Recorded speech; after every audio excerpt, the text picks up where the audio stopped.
Labo olgandan keyin nimalar bo'ladi? Ikkinchi qism. Alo. Qozon o'choq toshish kerak? Yo, men Qo'qonda emasman. Andijonga chiqib ketdim-da yuk bilan. Kelsam ko'ramiz, toshib beraman. Hop, bo'p. Shuncha soqqali ish turganda, men bepul ishga chaqiradi. 1-2 yil labo haydagandan keyin uncha bepul ishlarga yengil chap berib olasan. PTDlar bilan ham aka-uka bo'lib ketib, gap o'ynaysan va 3-4 ta qo'lga qo'shilib ham olasan. Bu ozgina planlar bor edi, nima bo'ldi? Ana sizga chiqdi gap turdi. Vo, cho'g'i zo'r a. Endi nima planlar?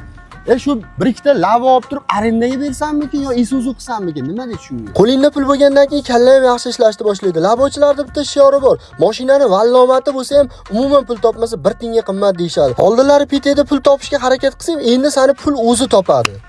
Arendaning puli?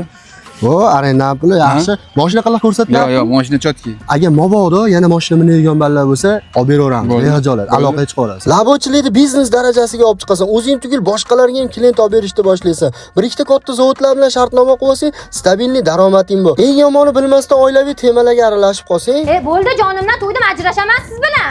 Mayda-chuyda narsaga ham ajrashadimi odam? Ha, men ajrashaveraman. Nima? Ajrashmaymanmi? Ajrashaman. Sen qayerga ketyapsan? Qo'y joyiga. Nima qo'yapsiz narsani? Sizga pulini men berdim. Nima siz buyruq berasiz? Toshing hamma narsani. Sen nima xotin kishining gapiga kiryapsan? Qo'y toshimaysan. Chinnoy, oldin kelishib olaylik, toshiymi, toshimaymi? Nima? Chinnoyi? Sen xotinimni qatdan taniysan? Sen qatdan taniysan xotinimni? Shunaqa qilib boshing baloga qoladi. Labochilar bir marta bo'lsa ham shunaqa tema bo'lganmi? Pak.